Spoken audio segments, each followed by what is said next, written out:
O encontro entre o pai da psicanálise e o escritor C.S. Lewis. O embate entre a ciência e a fé. Odilon Wagner é Sigmund Freud. Marcelo Airoldi é Lewis.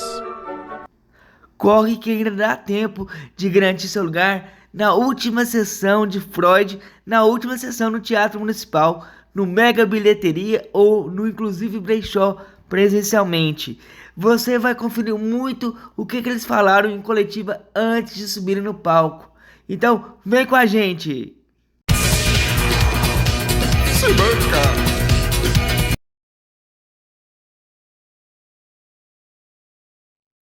Bom, primeiro porque é um tema universal, né? Não há quem no mundo não pense sobre esses temas, né?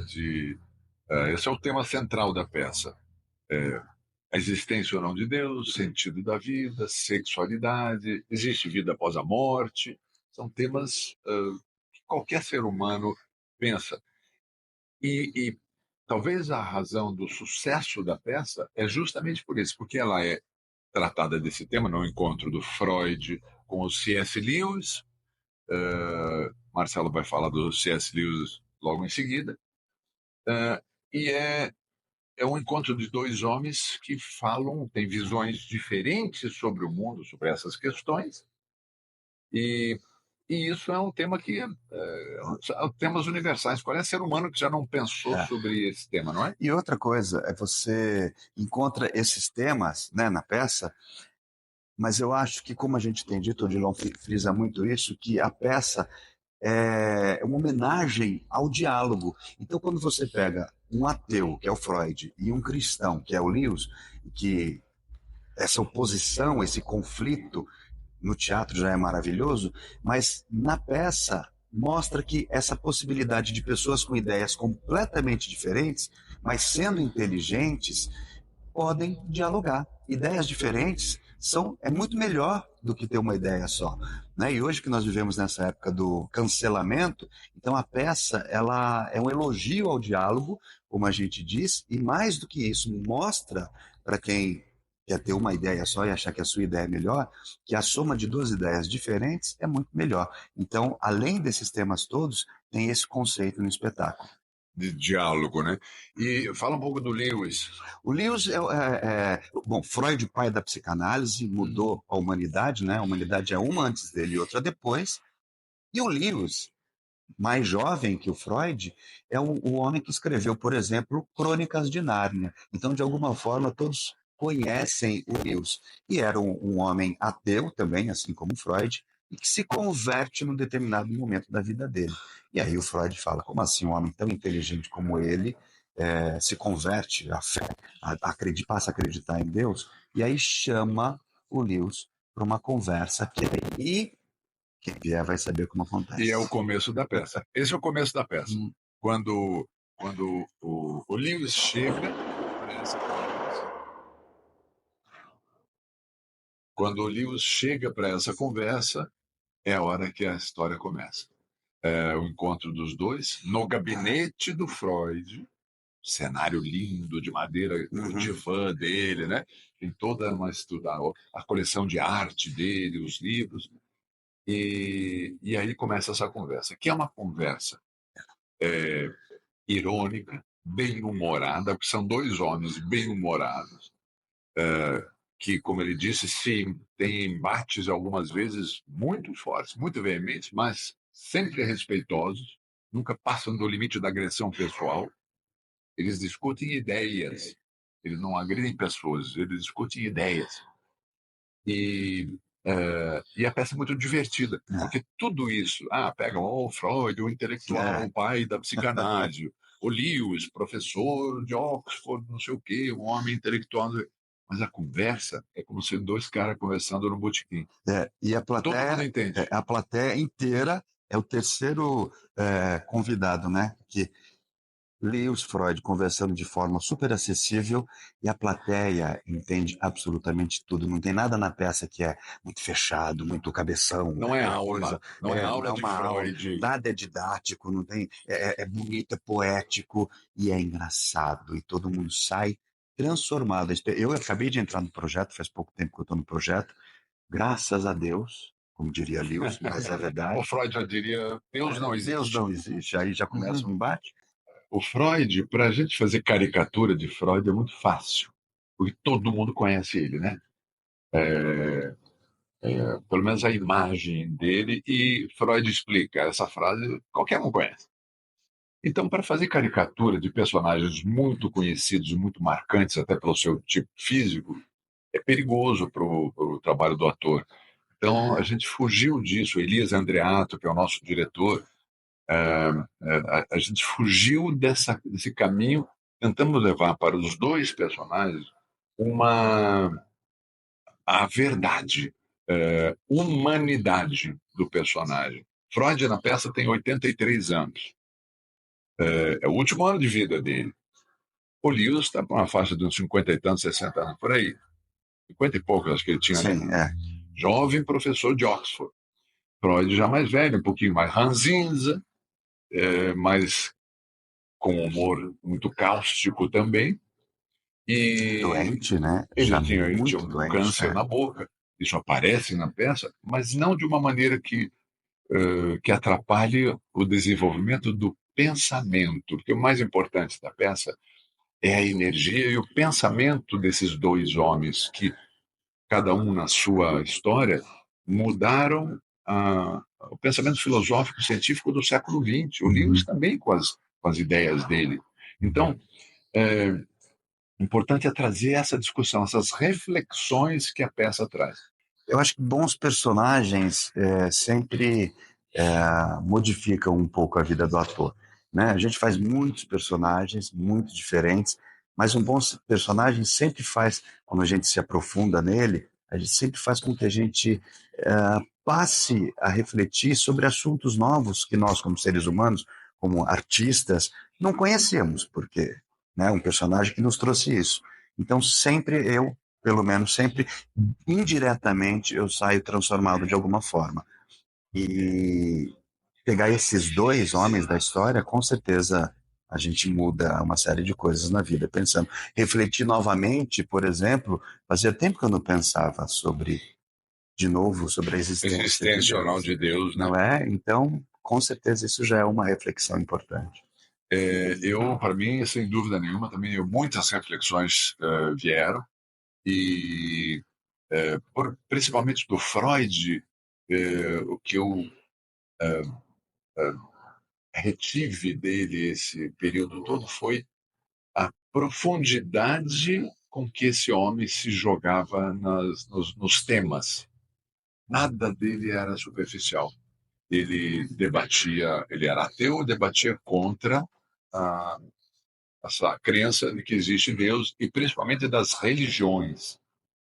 Porque religiosidade, espiritualidade é diferente de religião, né?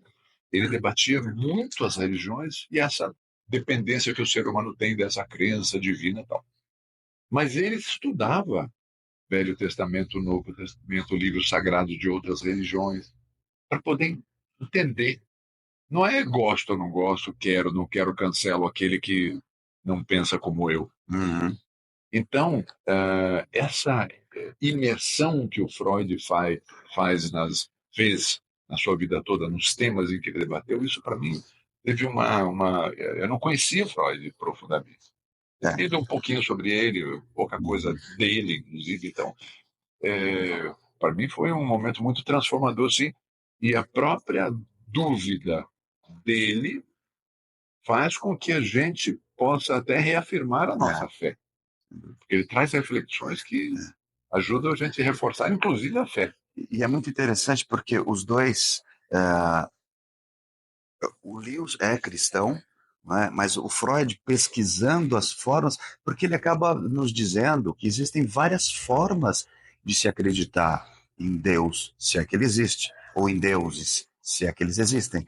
Mas o Freud acaba abrindo isso no espetáculo, ouvindo o espetáculo, porque ele, é o que o Dilon falou, ele estuda todas as religiões, e aí libera a gente de um preconceito, não é? Até das outras sobre as outras religiões, porque nós temos essas coisas, né? A gente vê em muitos países, em muitos lugares, pessoas brigando porque são de religiões diferentes. E quando ele vai e estuda todas elas, indiretamente ele mostra para a gente que cada um pode ter a sua crença, E cada um vê Deus ou a religiosidade de outra forma. E conviver com o outro, de crenças diferentes, harmoniosamente. Porque mesmo que o Lewis sendo cristão, ele também fala isso. Ele fala de mitos, ele fala de formas de pensar a religião muito mais democrática do que hoje até a gente vê. Possibilidade de dialogar com o diferente, com o que é diverso, com o que não faz parte do seu mundo. Entender que cada um é diferente, politicamente, religiosamente, espiritualmente, socialmente, e que só é possível conviver se tiver diálogo. Essa, sem dúvida, eu concordo plenamente, sem dúvida, é a coisa mais forte que fica. Primeiro são as reflexões sobre os temas. Isso, puxa vida, dá para a gente conversar com a família no almoço de domingo, sendo que o outro pensa diferente da gente. Dá para sentar e comer e ser feliz junto? Dá, deve, tem que ser. Esse é o normal. Ninguém precisa compartilhar das mesmas ideias dos outros, mas dá para compartilhar de uma coisa chamada humanidade, delicadeza, respeito. É isso. Isso é um dos temas que eu faço muito fortemente impactado na peça. Falando sobre esse momento da humanidade, vocês pegaram personagens muito icônicos na história da humanidade. E a peça ela veio depois de um momento muito traumático também da pandemia. Como que foi a transformação de vocês como seres humanos nesse processo e como também que você vê a humanidade nos dias atuais? Vocês veem a partir vocês sabem desses personagens que são tão icônicos. Os dois, eles estão numa situação muito parecida com a que a gente viveu na pandemia, né? A peça começa, eles estão no gabinete do Freud, com um pano de fundo que é o início da Segunda Guerra Mundial, e eles não podem sair desse lugar, ou se saírem, correm o risco de serem bombardeados. Não era assim na pandemia? Então, é interessante ver a peça. Imagina se eles ficassem brigando lá dentro e não debatendo, discutindo, buscando soluções melhores para a vida. E eu acho que a pandemia ainda é uma sequela no mundo inteiro, né? A gente ficou lá fechado muito tempo, adoeceu, ficou sem grana. Medo de morrer. Muitos morreram, parentes morreram, pessoas muito próximas, o medo da morte. Isso é o sentido da guerra. A guerra tem esse. Então a gente viveu um período de guerra, de uma certa forma, que a gente não podia sair de casa e não sabia o que ia acontecer. Então eu acho que nós ainda estamos nos transformando e buscando, encontrando respostas para o período pandêmico que a gente viveu. E fora que quando a gente começou a ensaiar a peça, comecei em 2022, estourou a guerra da Ucrânia. E a gente via o que acontecia, a gente ouvindo no rádio, sirene tocando, guerra, um país independente invadindo o outro. Segunda Guerra Mundial, é o que a gente está vivendo na peça. A gente falou, nossa senhora, parece que não mudou nada. E olha como a peça, infelizmente, nesse sentido, é atual. Quando eu comecei a ensaiar a peça, tinha começado o conflito Israel e Palestina. Quer dizer, contra o Hamas, né? Então, 2 anos atrás, uma guerra. Agora, outra guerra. E o Freud e o Lewis, desculpe, eles falam assim, você não está vendo que você não está ouvindo rádio? Nada mudou. Em 39. A peça passa-se em 1939, que é o primeiro dia da começo oficial da Segunda Guerra Mundial. Invasão da Alemanha na Polônia. Isso. Da minha parte, a gente vê que a humanidade ela define o novo como o errado. Vocês estudam a evolução humana e essas novidades que a gente não compreende. A gente vê sempre a novidade, os novos conceitos, sempre com medo e com preconceito. A gente diminui para depois enaltecer. Isso acontece na arte, a gente pode citar o Van Gogh, que foi de louco a gênio, e a gente está passando por um momento muito delicado, onde há novos conceitos, novos debates sendo criados e muitos preconceitos também surgindo. A peça traz uma reflexão que a gente tem que parar e atentar para equilibrar as nossas emoções e equilibrar o que a gente vê, o que a gente escuta e o que a gente consegue compreender do externo. Sem dúvida nenhuma. Eu acho que essa é uma das grandes reflexões que a peça traz. a dificuldade que o ser humano tem de conviver. Nós estamos falando, em última análise, a compreensão do universo e do mundo como ele é, né? Se o ser humano entendesse o universo que ele vive, ele não destruiria o seu planeta como a gente tem feito, né? Então, essa tua questão é levada para todas as outras questões da existência.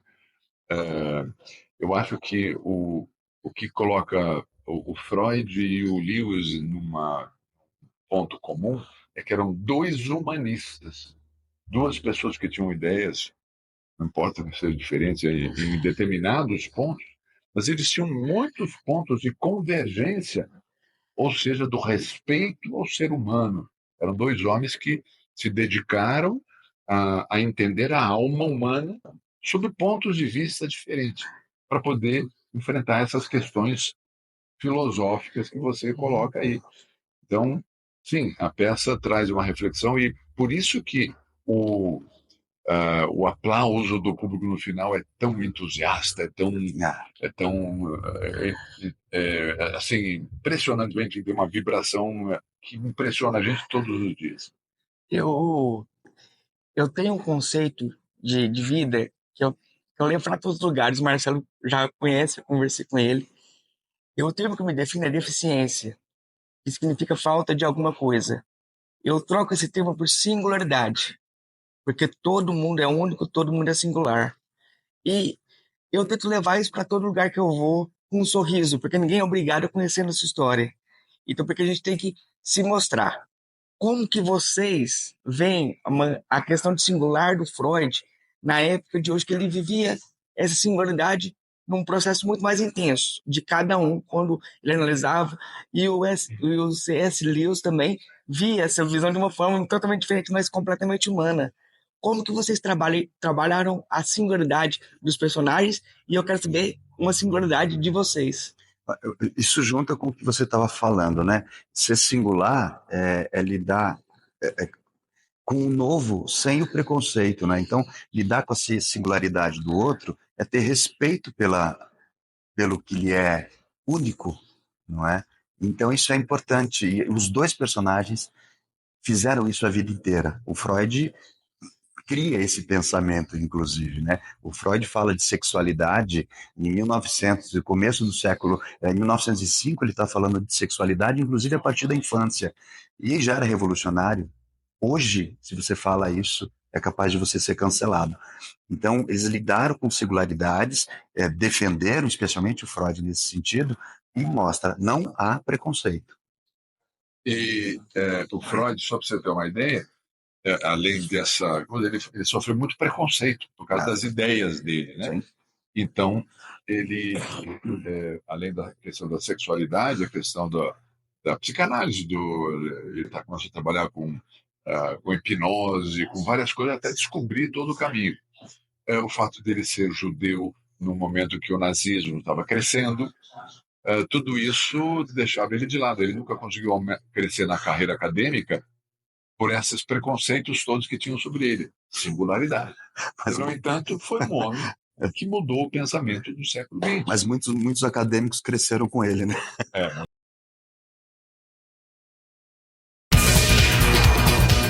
Se banca!